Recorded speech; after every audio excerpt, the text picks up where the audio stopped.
Hello aspirant, welcome to Baruipur competitive centre. তো আজকে কত তারিখ? আজকে হচ্ছে 12ই জানুয়ারি, তাই না? আজকে আমরা সবাই জানি আজকে জাতীয় যুব দিবস, তাই না? National youth day. তো কেন এই দিনটাকে জাতীয় যুব দিবস বলা হয়? তার কারণ হচ্ছে এই দিন স্বামী বিবেকানন্দের জন্মদিন। ওনার জন্ম 12ই জানুয়ারি 1863 সালে। ঠিক আছে।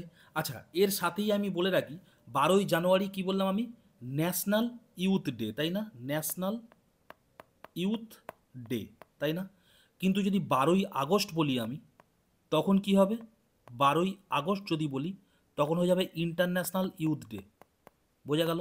এটাও এর সাথে একটু মনে রেখে দেবে। আর একটা জিনিস মনে রেখে দেবে, এই একই দশকে দেখো রবীন্দ্রনাথেরও জন্ম 1861 সালে, আবার গান্ধীজিরও জন্ম 1869 সালে।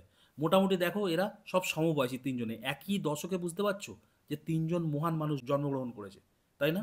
রবীন্দ্রনাথ ছিল 2 বছরের বড়, আর গান্ধীজি একটু ছিল ছোট, তাই না? তোমরা ছবি দেখে অনেকে ভাববে হয়তো গান্ধীজি বড় ছিল, কিন্তু না, গান্ধীজি ছোট ছিল। যাই হোক, তো স্বামীজির প্রকৃত নাম কি ছিল? নরেন্দ্রনাথ দত্ত, তাই না? ডাক নাম ছিল বিলে, নরেন, নরেন্দ্র। আর স্বামীজিকে কি বলা হতো? ভারতের রুশো বলা হয়, তাই না? এইবার চলে এসো তাদের বংশ পরিচয়। স্বামীজির পিতার নাম কি? বিশ্বনাথ দত্ত। মাতা কে ছিলেন? ভুবনেশ্বরী দেবী। ঠিক আছে। তারা 9 জন ভাই বোন ছিল। ঠিক আছে। তার মধ্যে তোমরা ভূপেন্দ্রনাথ দত্তের নাম ইতিহাস বইতে পড়েছো। কেন না? ইনি যুগান্তর দলের সাথে যুক্ত ছিল, তাই না? এই হচ্ছে ভূপেন্দ্রনাথ দত্ত, স্বামীজিরই ভাই ছিল। বোঝা গেল?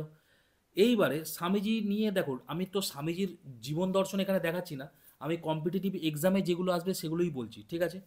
স্বামীজি রিলেটেড যে প্রশ্নগুলো আছে তার মধ্যে ইম্পর্টেন্ট হচ্ছে যে প্রথম মঠ কত সালে এবং কোথায় স্থাপন হয়। ঠিক আছে। আমরা বেলুর মঠের নাম জানি, কিন্তু বেলুর মঠ প্রথম মঠ না। প্রথম মঠ তৈরি হয়েছিল বরাহনগর। ঠিক আছে, 1886 সালে। ঠিক এই বছরই রামকৃষ্ণ পরমহংসদেব মারা গিয়েছিলেন। বোঝা গেল? তা যে বছর উনি মারা যায় সে বছরই কিন্তু বরাহনগরে প্রথম মঠ তৈরি করা হয় 1886 সালে। আচ্ছা, আমি বললাম পরমহংসদেব মারা গেল কবে? 1886। তাহলে জন্মালো কবে সেটাও জেনে নিই। দেখো স্বামীজির জন্মটা দেখো 1863। তো জাস্ট এই দুটোকে ইন্টারচেঞ্জ করে দাও। 1800, এখানে এবার এই দুটোকে জাস্ট ঘুরিয়ে দাও, 6 আর 3কে 3 6 করে দাও। 1836 সালে হচ্ছে আমাদের রামকৃষ্ণ পরমহংসদেবের জন্মদিন, জন্মসাল। বোঝা গেল? জাস্ট ঘুরিয়ে দেবে, 63টাকে ঘুরিয়ে দেবে, রামকৃষ্ণদেব পেয়ে যাবে। বোঝা গেল? আমরা একটু ওনার সম্পর্কে একটু দেখে নিই। স্বামীজির গুরুদেব ছিলেন কে? রামকৃষ্ণ পরমহংসদেব, তাই না? তো তার প্রকৃত নাম কি ছিল? গদাধর চট্টোপাধ্যায়। ওনার জন্ম কোথায় ছিল? হুগলি জেলার কামারপুকুরে, তাই না? এটা লাস্ট টাইম যখন ক্লার্কশিপ পরীক্ষা হয় তখন কিন্তু এসেছিল। কোন জেলায় রামকৃষ্ণের জন্ম। বোঝা গেল? ওনার পত্নী কে ছিলেন? সারদামণি মুখোপাধ্যায়। আর এই যে দক্ষিণেশ্বর কালী মন্দির, তাই না, এটা কে প্রতিষ্ঠা করেন? রানী রাসমণি। তোমরা সবাই জানো এই নামে একটা সিরিয়ালও হতো।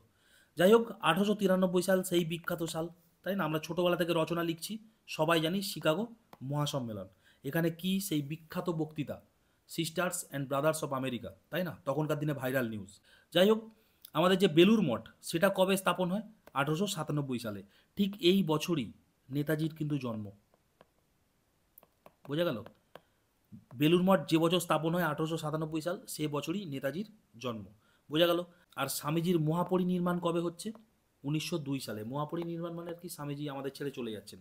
ঠিক যেমন গৌতম বুদ্ধ আমাদের ছেড়ে যখন চলে গেছিলেন তখন আমরা মহাপরিনির্মাণ বলেছিলাম, স্বামীজিরটাও আমি আমি জোর করেই লিখেছি, তার কারণ কোনো মহৎ মানুষ চলে গেছেন তো মহাপরিনির্মাণ কথাটাই ঠিকঠাক যায়। তো যাই হোক, সেই বছরই তৈরি হয়েছিল কি? যে আমাদের অনুশীলন সমিতি। অনুশীলন সমিতি বলছি তার একটা কারণ আছে। চলো, স্বামীজির শিষ্যা কে ছিলেন? মার্গারেট নিবেদিতা, তাই না? এই তোমরা ছবি দেখতে পাচ্ছ মার্গারেট নিবেদিতার, এই পাশে দেখো বেলুর মঠের ছবি, সুন্দর, তাই না? যাই হোক, মার্গারেট নিবেদিতার জন্ম কোথায়? আয়ারল্যান্ডে। ইনি ছিলেন অ্যাগ্রেসিভ হিন্দুইজমে বিশ্বাসী। বোঝা গেল? আর এই অনুশীলন সমিতি যেটা 1902 সালে তৈরি, যে যে বছর স্বামীজি চলে যান আমাদের ছেড়ে, সেই অনুশীলন সমিতির সাথে মার্গারেট নিবেদিতার কিন্তু যোগাযোগ ছিল। বোঝা গেল? এবার স্বামীজির বিখ্যাত 2 পত্রিকা, প্রবুদ্ধ ভারত যেটা ইংরাজিতে লেখা হতো, আর উদ্বোধন যেটা বাংলায় লেখা হতো। বোঝা গেল? আর স্বামীজির লেখা 4টে বিখ্যাত বই, সমস্ত পরীক্ষার জন্য ইম্পর্টেন্ট: পরিব্রাজক, বর্তমান ভারত, রাজযোগ, জ্ঞানযোগ, তাই না? এই হচ্ছে পরিব্রাজক, বর্তমান ভারত, রাজযোগ, জ্ঞানযোগ। ঠিক আছে, এই দুটো একই হয়ে গেছে। যাই হোক, এখানে একটা জ্ঞানযোগ হবে। তো এই ছিল মোটামুটি আমার স্বামীজি নিয়ে একটা শর্ট ভিডিও। ঠিক আছে। তো আশা করি কম্পিটিটিভ এক্সামে যা আসে এর বাইরে প্রশ্ন হয় না স্বামীজি নিয়ে। ঠিক আছে। এবার স্বামীজির জীবন দর্শন নিয়ে যদি ভিডিও বানানো যায়, সেটা কিন্তু তাহলে এই চ্যানেলে শুধু ওই ভিডিওই দিতে হবে। মানে স্বামীজির জীবন দর্শন কি আর এই ৫-১০ মিনিটের খেলা? একটা জীবন লাগে বুঝতে, তাই না? তো সেই সবের জন্য নরেন্দ্রপুর রামকৃষ্ণ মিশন আছে বা বিশেষ মানে মানে সন্ন্যাসীরা আছে, জীবন দর্শন তারাই ভালো বোঝাতে পারবে। আমরা তো আর জীবন দর্শন ওনার বোঝাতে পারবো না বা ওনার ফিলোজফি নিয়ে বোঝাতে পারবো না। তো আমরা এই সমস্ত জিনিস নিয়ে একটু বলতে পারবো যেটা আমাদের পরীক্ষায় আসে। আর স্বামীজির ছিটে ফোঁটা আমরা একটু নিতে পারবো। যেমন কয়েকটা স্বামীজির বাণী, যেমন চালাকির দ্বারা মহৎ কর্ম হয় না, তাই না? এবং আমার সবথেকে যেটা বেস্ট লাগে সেটা হচ্ছে এইটা, ওঠো, সচেতন হও, লক্ষ্যে না পৌঁছানো পর্যন্ত থেমো না, তাই না? এটার থেকে বড় মোটিভেশন আর কি হবে বলো তো? আমরা এখন মোটিভেশন ভিডিও হ্যান ত্যান অনেক কিছু খুলি, তো স্বামীজি নিয়ে একটু পড়াশোনা করলেই স্বামীজিই সব থেকে বড় মোটিভেশন, তাই না? আর কি হতে পারে? তারপরে কি বলছে দেখো, ওঠো এবং ততক্ষণ অবধি থেমো না যতক্ষণ না তুমি সফল হচ্ছ। এই লেভেলের ফিলোসফি তখনকার টাইমে তিনি বলে গেছেন। এমনি এমনি তো আর হাজার হাজার লাখ লাখ লোক তাকে ফলো করে না, তাই না? এবং লাস্ট ৪ নম্বর বাণীটা শোনো, কোনো জীবনই ব্যর্থ হইবে না, জগতে ব্যর্থ বলিয়া কিছু নাই, মনের শক্তি সূর্যের কিরণের মতো, যখন এটি এক জায়গায় কেন্দ্রীভূত হয় তখনই এটি চকচক করে ওঠে, তাই না? কত সুন্দর কথা। তো এরকম হাজার হাজার কথা স্বামীজির আছে, তাই না, যেগুলো মানুষকে উদ্বুদ্ধ করে, মানুষকে মোটিভেট করে। তো আমি এখানে 4টে এনেছি, আমার পছন্দের 4টে। তোমরা কমেন্টে বলবে স্বামীজির কোন বাণীটা তোমার সব থেকে ভালো লাগে। এই 4টে হবে এমন কোনো ব্যাপার নয়, ওনার অনেক বাণীর মধ্যে তোমার সব থেকে বেস্ট কোনটা সেটা কমেন্ট বক্সে অবশ্যই লিখবে। আর সবাইকে জাতীয় যুব দিবসের শুভেচ্ছা। কালকে অনেক জায়গায় ছোট ছোট প্রোগ্রাম হবে যেখানে যুবকরা পার্টিসিপেট করবে। তো কাল দিনটা সবাইয়ের ভালো কাটুক।